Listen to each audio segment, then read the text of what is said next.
Toca Livros e Editora Vermelho Marinho apresentam Rússia de Todos os Czares, de Antônio Carlos Gaio, narrado por Milton Filippetti. A apresentação. O que me levou a escrever Rússia de Todos os Czares? O meu interesse pela Rússia foi despertado aos 9 anos de idade em razão dos testes que a União Soviética realizava com a bomba atômica e de hidrogênio, apavorando o chamado mundo livre entre democracias e ditaduras. Ouvia falar da Guerra Fria e imaginava uma ambiência congelada e soturna, mas nem desconfiava da guerra real entre capitalismo e comunismo. Até ouvir pelo rádio Garrincha entortar os russos a caminho de nos levar à conquista da primeira Copa do Mundo, meses depois do Sputnik e 3 anos antes do cosmonauta Yuri Gagarin viajar ao espaço sideral, o primeiro.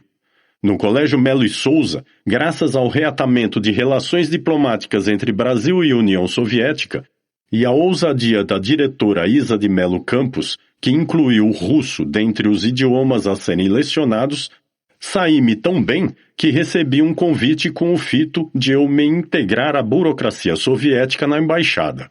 Porém, o golpe de 1964 cortou uma oportunidade que poderia ter sido o meu fim precoce no Brasil, visto que o Melo e Souza encerrou suas atividades por conta de "os russos estão chegando".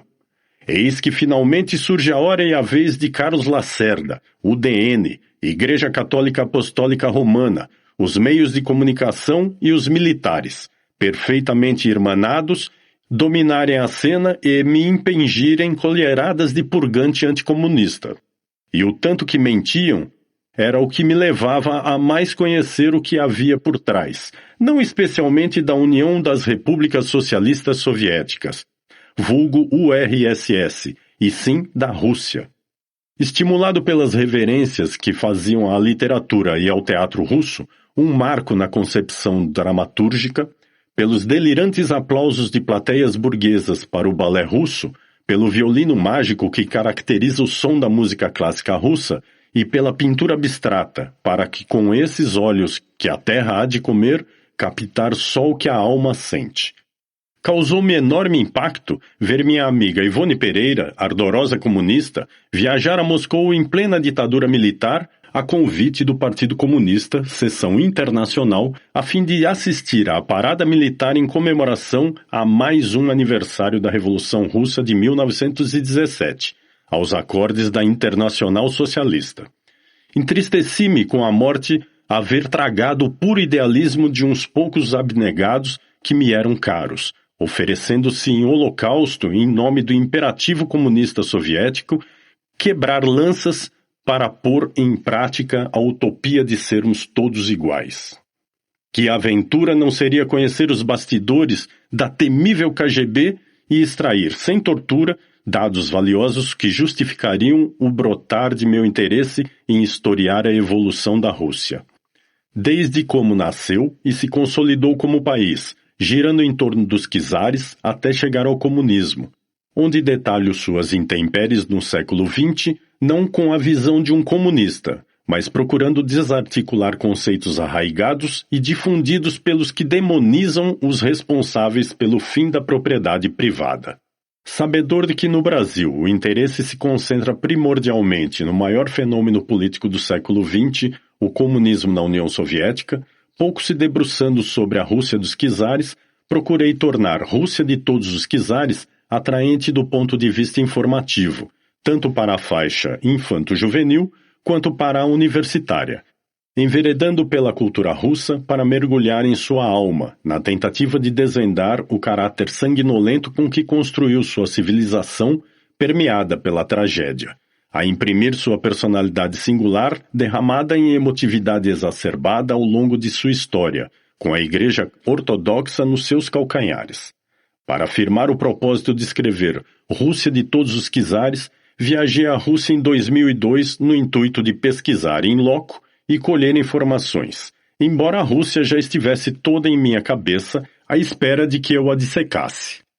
Considerando minha formação de economista, estudioso de matérias correlatas à história, política e antropologia, Encontrei-a em pleno sobressalto, com dificuldade para reescrever o seu passado perante Stalin. Será que passa por um silencioso processo de reabilitação? É inegável a transformação por que passou a União Soviética na era stalinista, que evoluiu de um país agrícola rumo ao espaço sideral. Mas o preço que se pagou foi muito alto. Milhões de soviéticos morreram de fome durante o período da coletivização, quando se agregaram pequenas propriedades agrícolas em cooperativas estatais. Há quem ainda afirme que a União Soviética era aliada de Hitler no eclodir da Segunda Guerra Mundial.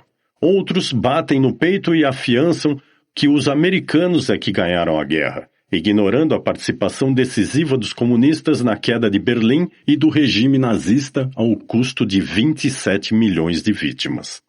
Tudo concorrendo para corroborar a imagem da União Soviética, ou da Rússia, como grande vilã aos olhos da comunidade internacional.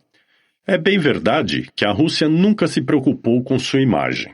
No passado czarista, era um país frio e distante dos grandes centros, não cercado por mares e com a Sibéria arrastando-a para o isolamento.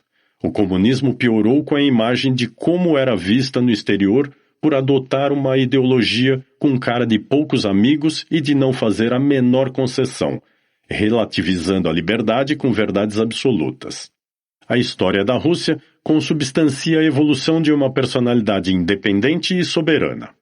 Em concomitância com uma história de opressão por soberanos detentores do poder que se inclui entre os mais cruéis que o mundo já conheceu.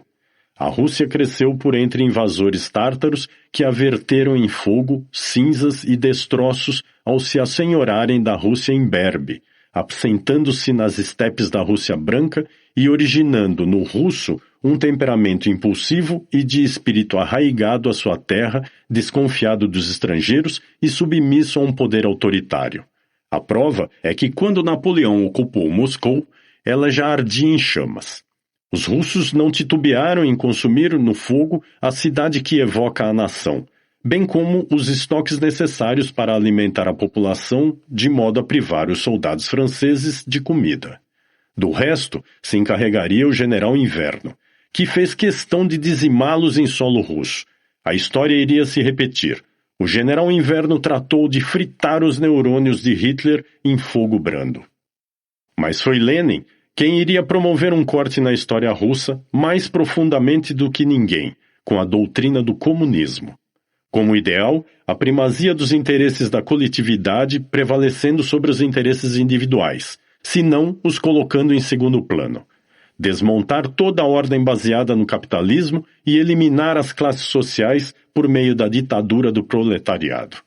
Pesou na balança a conivência da Igreja Ortodoxa com a degradação moral do czarismo, imersa numa catedral de regalias e assentada ao lado do trono.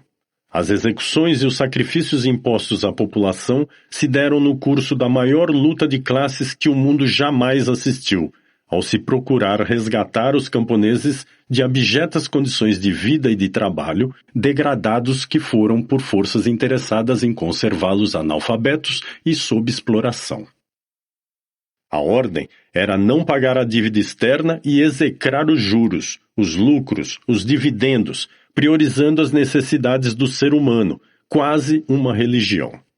Golpeou-se indiscriminada e arbitrariamente todos os segmentos da sociedade russa, ainda movidos pelo ranço elitista, fomentador da divisão em classes sociais, na razão direta de defender conquistas avassaladoras sobre símbolos capitalistas como a agiotagem, a especulação e a acumulação da riqueza em tão poucas mãos, o que era um assinte e um convite à guerra para saciar a fome.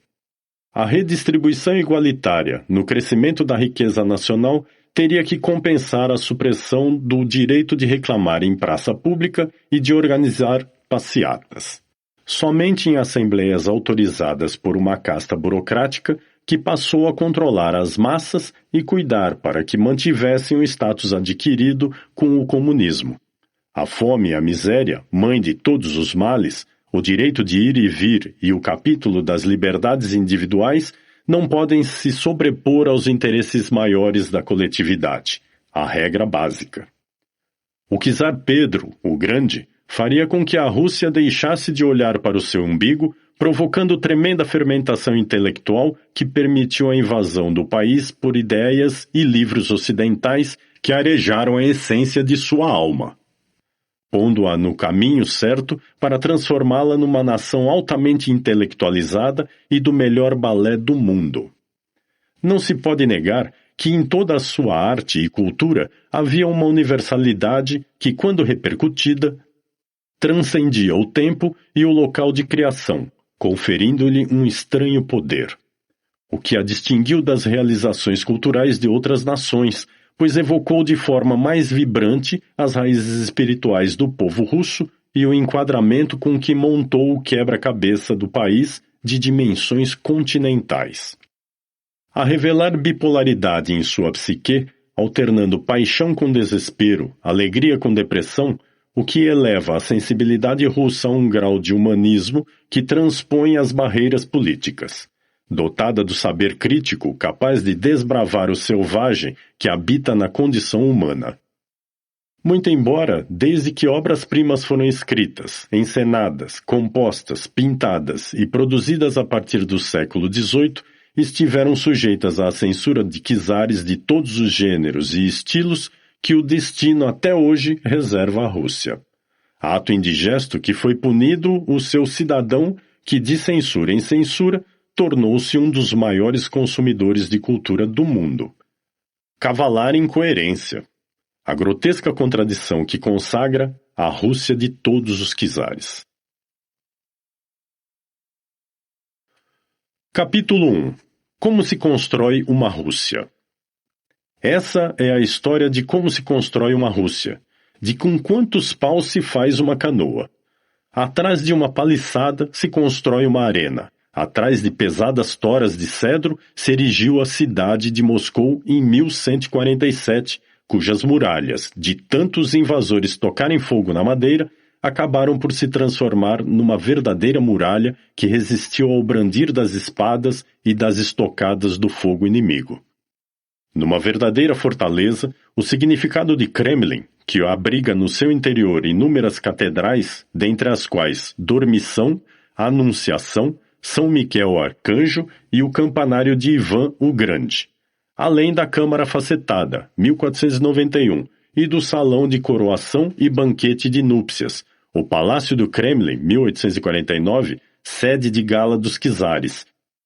Veja material de apoio 1.1. E o Palácio do Patriarca, sede do chefe da Igreja Ortodoxa Russa. Afora e à frente do Kremlin, a Praça Vermelha, veja material de apoio 1.2, que no russo Krasnaya significa também belo, famosa pelo desfile de armamentos comemorativos do Dia do Trabalhador e da Revolução Russa, em que sobressaíam os mísseis. Não era à toa que se associava o vermelho do sangue ao comunismo, e o espírito do confronto, o sangue derramado e o sangue que corre nas veias, à vitalidade. A história da Rússia se inicia nos bárbaros, nos selvagens, silvícolas, autóctones, nativos ou fetichistas, o que quer que sejam chamados, na evolução de uma personalidade independente e soberana que não depende senão de si mesma. Na evolução de uma lenda que se expressa por sua arquitetura, representada na águia bicéfala, uma cabeça para a Europa e a outra para a Ásia, símbolo posteriormente reproduzido pelos fidagais inimigos americanos para espelhar a agudeza do seu raciocínio e a visão de logo passar à ação e não gastar tempo com elucubrações. Uma história de opressão por soberanos provenientes de seu próprio e futuro povo, dos quais alguns se incluem entre os mais cruéis que o mundo já conheceu, o que explica por que o povo russo é tão arraigado à sua terra, desconfiado dos estrangeiros e submissos a um poder autoritário. A resistência da Rússia se tornou notória, disse o poeta Evtolchenko. Posteriormente, ficou insuportável. O nome de russo foi sendo consolidado ao longo do tempo, associado à imagem do seu animal símbolo, o urso, correlacionado ao homem másculo, rude e cruel, quando a situação exigia. Privada de fronteiras naturais, a Rússia sofreu diversas invasões, uma após a outra. Através de seu leste, hunos e tártaros. A seu oeste, vikings, godos e teutônicos. Os kazãs, povo de mercadores estabelecidos na região do Baixo Volga, comerciavam com os eslavos que viviam na região das florestas onde hoje se localizam Kiev, Novgorod e Moscou, próximos da rota comercial cujo acesso conduzia a mares navegáveis na extremidade báltica. Aparentados aos eslavos da Europa Central, estes eslavos do leste sucederam aos outros invasores destituídos do caráter civilizatório, tornando os russos cada vez mais resistentes, como ficou de sua fama, e semear as origens históricas do Estado russo, que corresponderia à extensão de terra entre os mares Báltico, Golfo da Finlândia e Negro, cortada pelos rios Volkhov e Dnieper, por meio dos quais comerciantes escandinavos penetravam em terras eslavas para alcançar Bizâncio, antigo Império Romano do Oriente, centrado na sua capital Constantinopla, hoje Istambul, quando ocasionalmente combatiam o povo local valendo-se dos guerreiros vikings. Ao longo de seu percurso, fundaram os burgos fortificados de Novgorod e Kiev. Com o primeiro, nasce o Estado russo em 862, transferido depois para Kiev em 882. Em 980, Kiev é governada por Vladimir, primeiro eslavo de uma longa série de autocratas que predominaram na Rússia. Nessa época, a maioria dos soberanos da Europa, Oriente Próximo e África do Norte tinha abraçado uma das grandes religiões monoteístas. A Europa e Bizâncio eram governadas por príncipes cristãos, o mundo árabe por muçulmanos. Ao sul de Kiev ficava o estado então independente dos Kazãs, no qual os chefes tinham adotado o judaísmo como religião oficial. Vladimir viu que poderia tirar partido com uma religião oficial como fator de unidade, integração e controle do seu povo, decidindo impor a seus súditos uma religião para substituir suas crenças. Vladimir enviou emissários para se informar sobre o islamismo, o judaísmo e o cristianismo e efetuar sua escolha. De pronto, o islamismo foi rejeitado por condenar o álcool, o grande prazer dos russos.